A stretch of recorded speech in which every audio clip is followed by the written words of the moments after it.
Shalom Bapak Ibu saudara yang dikasih Tuhan, selamat sore, selamat malam. Mari kita persiapkan hati kita untuk kita mendengar sebagai kebenaran firman Tuhan. Hari ini Selasa 18 Mei 2021. Ya, kita akan persiapkan hati kita akan persiapkan jiwa kita untuk kita siap menerima lawatan Tuhan. Mari kita awali di dalam doa. Bapa di surga, segala puji hormat syukur kami naikkan ke hadirat-Mu. Kami bersyukur atas segala pemeliharaan-Mu, penyertaan-Mu Tuhan sepanjang hari. Engkau telah mencukupkan segala apa yang kami perlukan dan kami tidak kekurangan satu apapun. Dan saat ini Kau memberikan kami waktu yang indah untuk kami boleh belajar sebagai kebenaran firman-Mu. Urapi hamba-Mu, urapi firman-Mu, singkapkan kebenaran-kebenaran-Mu. Biar apa yang hamba-Mu sampaikan ini boleh menjadi berkat kekal bagi setiap kami, anak-anak-Mu, hamba-hamba-Mu yang mendengarkan. Terpuji nama-Mu kekal selama-lamanya. Dalam nama berkat Tuhan Yesus Kristus kami berdoa dan ucap syukur. Haleluya. Amin.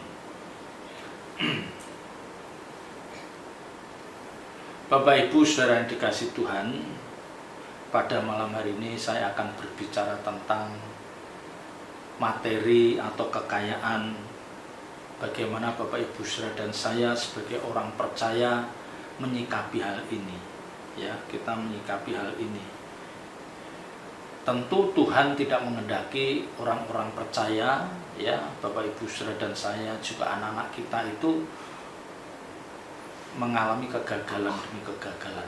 Tentu itu bukan yang diinginkan Tuhan, ya. Dan Tuhan juga menginginkan supaya setiap orang percaya itu bisa berhasil. Ya, apa yang dia perjuangkan, apa yang dia pergumulkan, dia berhasil, ya, boleh berhasil. Tetapi yang harus menjadi batasan atau peringatan bagi Bapak Ibu saudara dan saya sebagai orang percaya adalah apapun yang kita perjuangkan, ya, apapun yang dipercayakan pada apapun yang dipercayakan Tuhan dalam diri kita, dalam keluarga kita, itu hendaknya dipakai untuk kemuliaan Tuhan. Nah, ini yang lebih penting, ya. Ini yang lebih penting. Jadi apapun yang kita perjuangkan, apapun yang kita pergumulkan, ya, itu semuanya harus untuk kepentingan Tuhan, untuk kemuliaan Tuhan, bukan untuk membangun nilai diri kita, bukan untuk kebanggaan kita supaya kita dianggap lebih hebat dari yang lain, ya. Biar jangan mencari pujian, ya, jangan mencari pujian dari orang sehingga kita dikatakan, oh, keluarga itu lebih sukses dari keluarga yang lain karena secara materi Tuhan cukupkan. Bukan itu, ya, bukan itu. Nah, bagi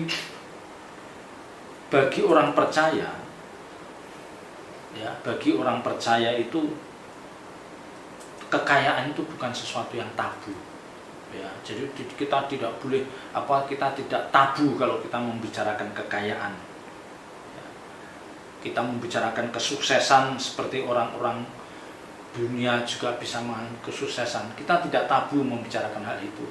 Juga ketika kita dipercayakan untuk memiliki barang-barang yang bernilai atau barang-barang branded, itu bukan sesuatu yang tabu.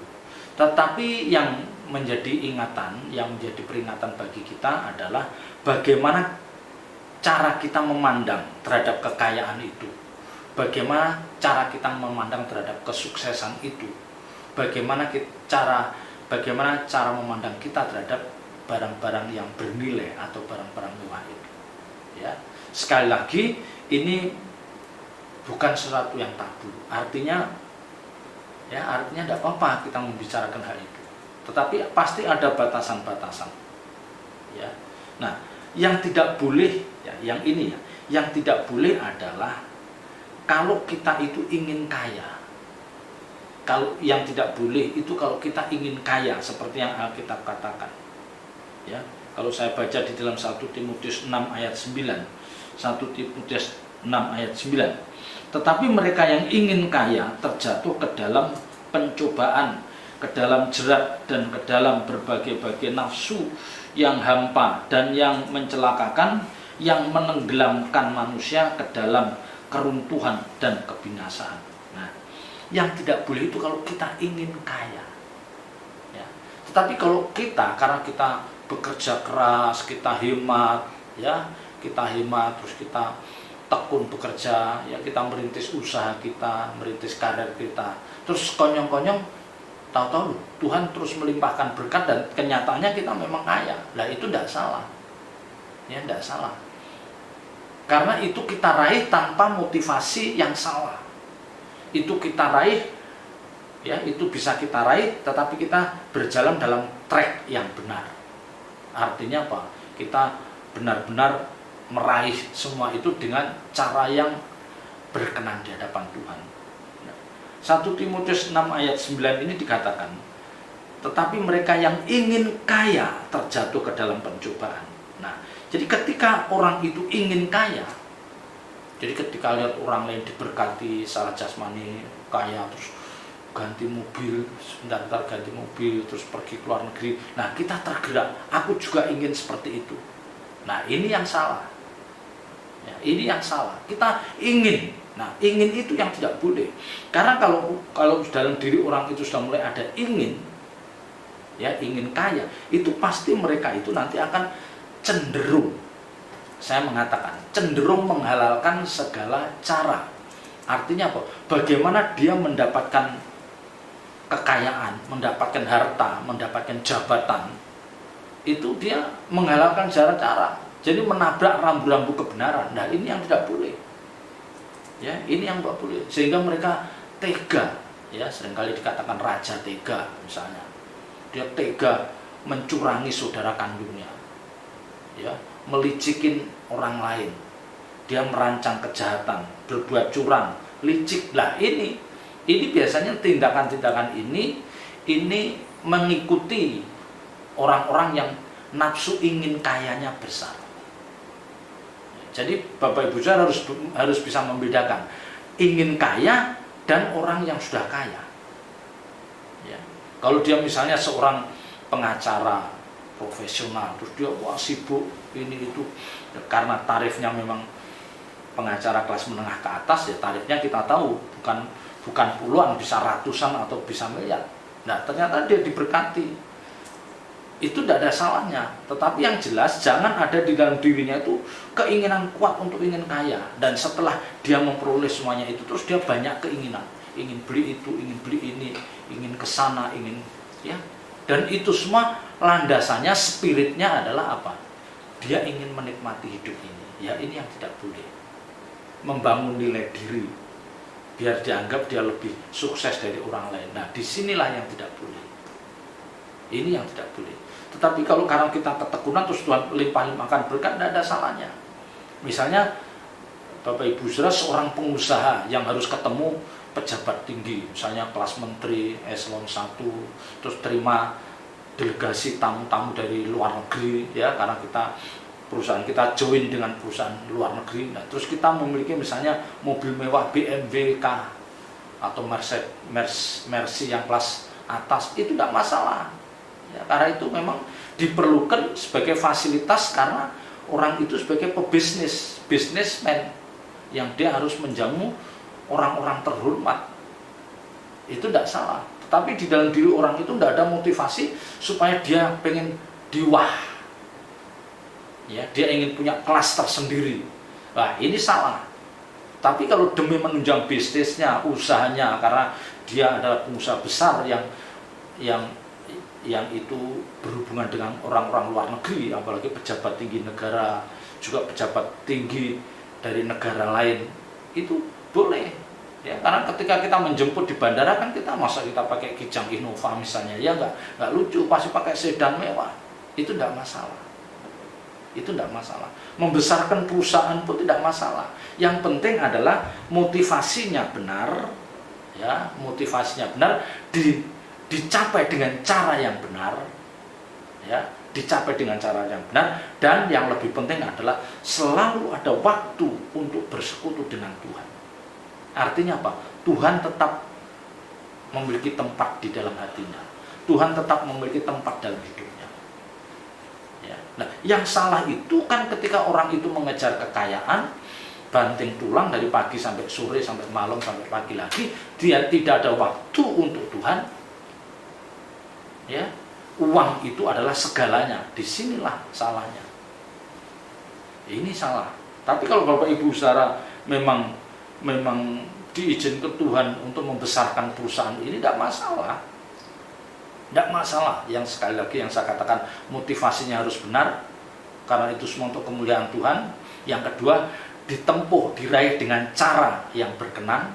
Jadi bukan korupsi, bukan menipu pihak lain, bukan mencurangi orang lain, ya, bukan manipulasi pajak lah, bukan seperti itu.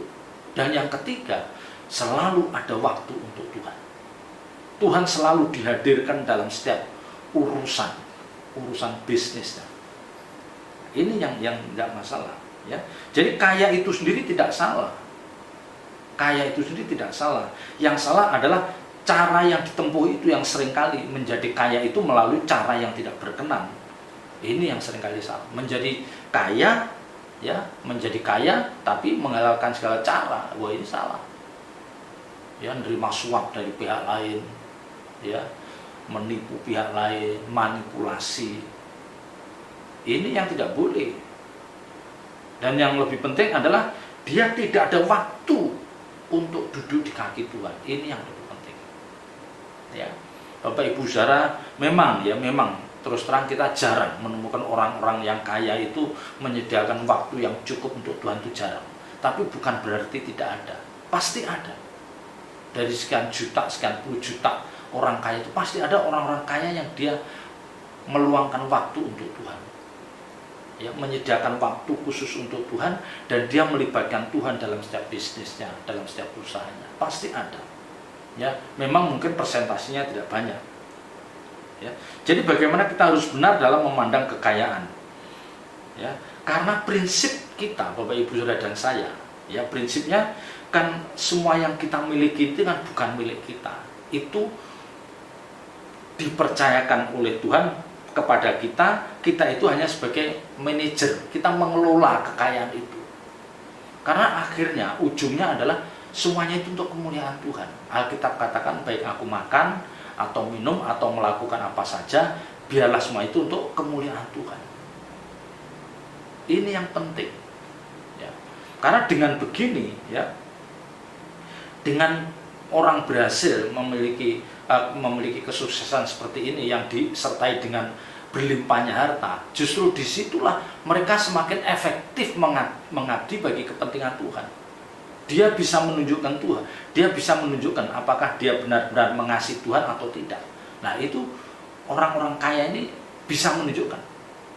Ya, sekalipun Alkitab katakan orang kaya susah masuk surga, itu orang kaya seperti apa? Nah, itu orang kaya seperti apa? Tadi yang saya katakan, orang kaya yang dalam meraih kekayaannya dia menghalalkan cara-cara, ya, melicikin, ya, terus dalam memperjuangkan kekayaan itu motivasinya untuk nilai diri, kebanggaan, ya, dalam meraih kekayaan itu dia tidak ada waktu untuk Tuhan. Nah, ini salah. Nah, ini salah.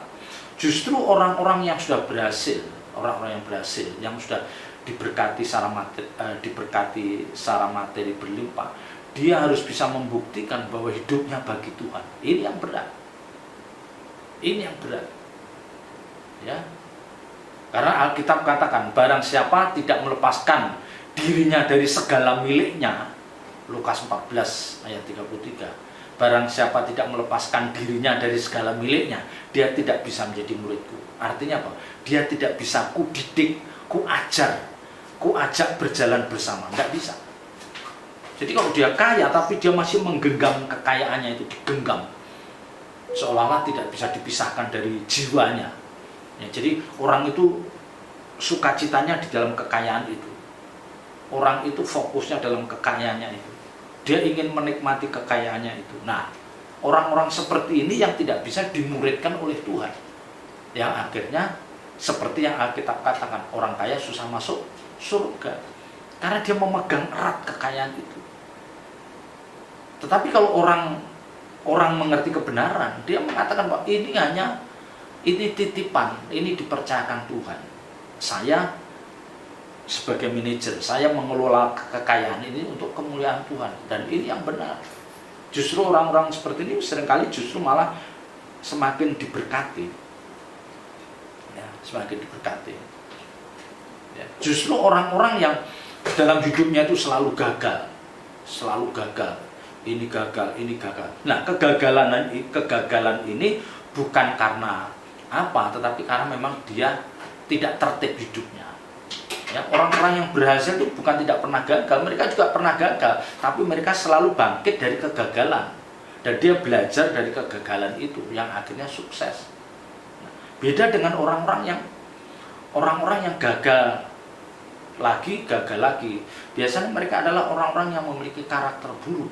Dia tidak belajar dari kegagalannya, yang akhirnya hidupnya menyusahkan orang lain, yang menjadi beban bagi orang lain. Nah, orang seperti ini sulit untuk mengabdi bagi Tuhan, sulit. Ya, karena untuk mencukupkan diri sendiri aja dia nggak bisa. Pasti nanti menghadap Tuhan karena apa? Minta tolong. Ya, bukan berarti kita tidak boleh minta tolong pada Tuhan, boleh. Tetapi ada waktunya memang kita itu minta tolong kepada Tuhan untuk kegagalan kita. Tetapi bukan sepanjang hidup kita itu minta tolong terus. Nah, kapan yuk punya kontribusi dalam pelayanan ini? Kapan kita punya kontribusi untuk memajukan pekerjaan Tuhan? Kapan kita bisa membuktikan bahwa kita mengasihi Tuhan? Tidak ada. Karena hidup kita gagal menjadi benalu bagi orang lain, tidak bisa. Ya, jadi kalau orang kaya susah masuk surga, itu bukan berarti orang miskin mudah masuk surga, tidak juga. Orang miskin yang karakternya buruk dan orang miskin yang juga ingin kaya justru susah masuk surga juga. Ya, ini. Nah, Bapak Ibu saudara kasih Tuhan, kita ini kan sebagai makhluk yang memiliki natur bekerja. Kita tuh makhluk yang memiliki natur bekerja. Jadi dalam diri orang itu harus ada natur yang kerja. Tidak ada natur orang itu pengen nganggur, tidak ada. Ya. Jadi artinya apa? Kita itu harus memaksimalkan potensi yang ada dalam diri kita sehingga kita bisa menjadi orang-orang yang sukses, orang-orang yang berhasil di bidangnya. Dan semua itu nanti ujungnya untuk kemuliaan Tuhan, bukan untuk nilai diri. Ya. Disinilah kita akan bisa membuktikan bahwa kita mencintai Tuhan dan pekerjaannya. Karena kita apa? Setelah kita berhasil, kita sukses, kita bisa berkontribusi dalam pekerjaan Tuhan. Ya. Tapi motivasinya itu harus benar. Harus benar. Ya. Jadi semua yang kita lakukan, semua yang kita perjuangkan itu intinya bagaimana saya ini bisa semakin efektif dipakai Tuhan. Ya, kalau bisa kerja keras, ya, merintis prestasi akademis dari S1, S2, S3, terus nanti dapat karir yang bagus. Nah, ini motivasinya bagaimana dia mengabdi bagi Tuhan. Karena orang-orang seperti ini yang lebih efektif dipakai oleh Tuhan. Seperti yang di depan saya katakan, kalau orang itu terus hidupnya gagal terus lah, untuk menghidupi istri dan anak-anaknya saja tidak mampu. Bagaimana dia mau mengabdi bagi Tuhan? Coba kita renungkan. Bagaimana Anda bisa dikatakan Anda mengasihi Tuhan, mengabdi bagi Tuhan, kalau untuk memenuhi kebutuhan pokok rumah tangga saja ini? Ya memang ada kalanya orang memang ada pasang surut, ya ada. Saya juga pernah mengalami hal demikian, ya. Oh, belum mampu, kita masih ngerepotin, ya kita masih ditopang orang lain. Tetapi tidak selamanya, karena memang diizinkan, apalagi pandemi seperti ini, banyak usaha gulung tikar, banyak orang di PHK. Oh, Tuhan maklum. Tetapi di dalam diri kita harus ada spirit mengabdi bagi Tuhan. Ya, kalau kita baca di dalam Pengkhotbah pasal 9 ayat 10 dikatakan, ya, Pengkhotbah 9 ayat 10, segala sesuatu yang dijumpai tanganmu untuk dikerjakan, kerjakanlah itu sekuat tenaga, karena tak ada pekerjaan, pertimbangan, pengetahuan dan hikmat dalam dunia orang mati, kemana engkau akan pergi. Artinya apa?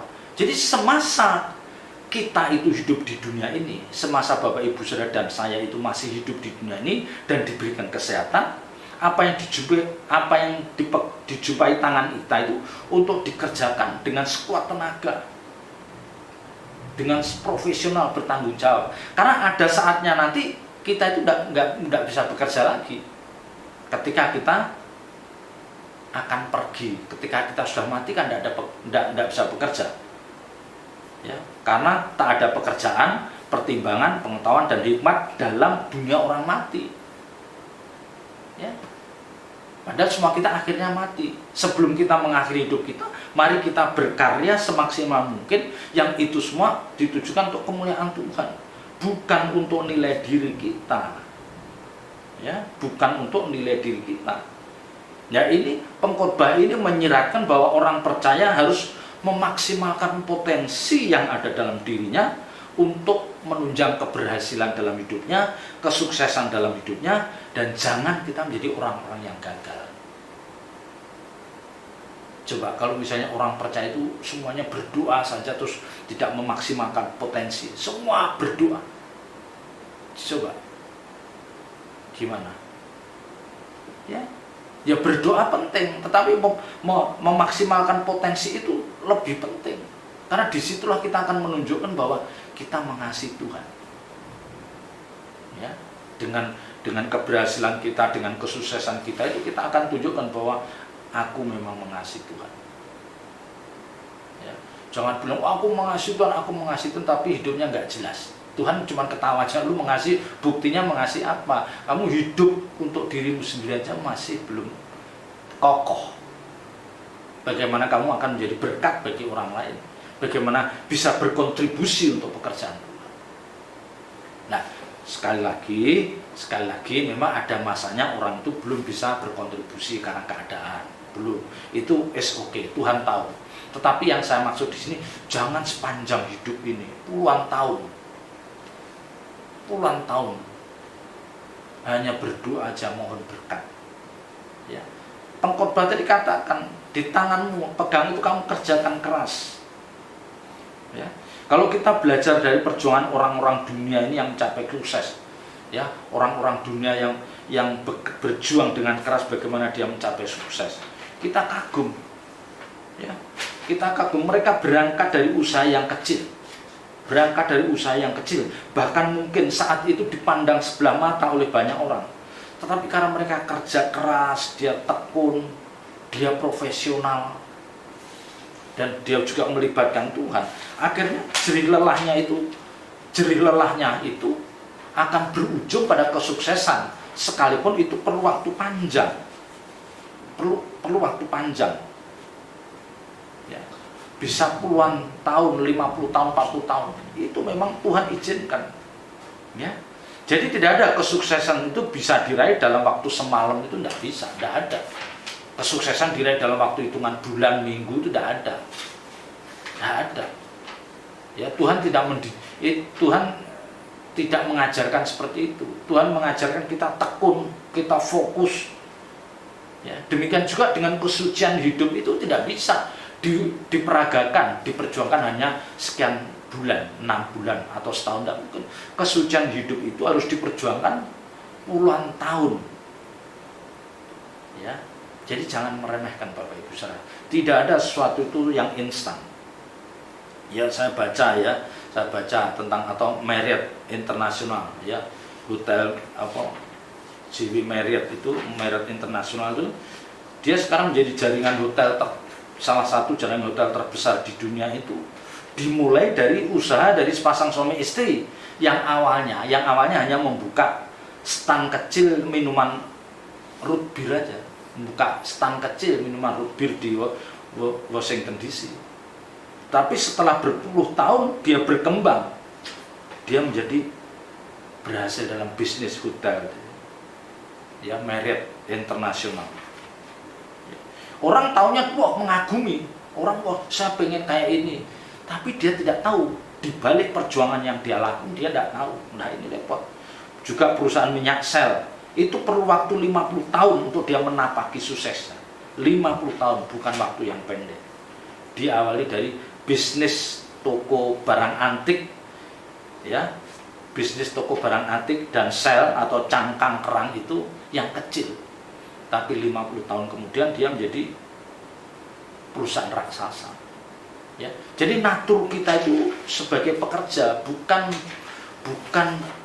hanya bermalas-malasan. Bahkan Alkitab katakan, jika seorang tidak mau bekerja, janganlah ia makan. Ya, jelas Alkitab katakan, jika seorang tidak mau bekerja, janganlah ia makan. Itu kan tegas mengajarkan kita untuk hidup bertanggung jawab. Ya, ini yang harus kita perhatikan. Mari ini kita suarakan pada anak-anak kita, cucu kita, orang-orang yang kita kasihi. Pekerja keras, maksimalkan potensi, tetapi ujungnya harus untuk kemuliaan Tuhan. Dan semua itu harus berjalan dalam rel kebenaran firman Tuhan. Dan yang lebih penting, hadirkan Tuhan dalam setiap usaha kita. Jadi kita harus selalu ada waktu untuk menghadirkan Tuhan. Tidak ada alasan kita tidak bisa menghadirkan Tuhan dalam hidup kita. Mau malam, tengah malam, atau dini hari pagi, kita harus selalu ada waktu bagi Tuhan. Karena disitulah Tuhan akan menuntun, Roh Kudus akan membimbing kita untuk kita tidak keluar dari kebenaran itu. Ya, selamat berjuang. Tuhan Yesus memberkati. Mari kita berdoa. Bapa di surga, meteraikan firman-Mu dalam setiap hati kami dan ajar kami melakukannya. Ampuni kalau selama ini kami salah dalam memahami panggilan kami, natur kami sebagai seorang yang harus bekerja. Terima kasih Tuhan, terima kasih. Roh Kudus meteraikan firman dalam setiap hati kami dan ajar kami melakukannya dengan kekuatan yang dari Engkau. Dalam nama Tuhan Yesus Kristus kami berdoa dan mengucap syukur. Haleluya. Amin.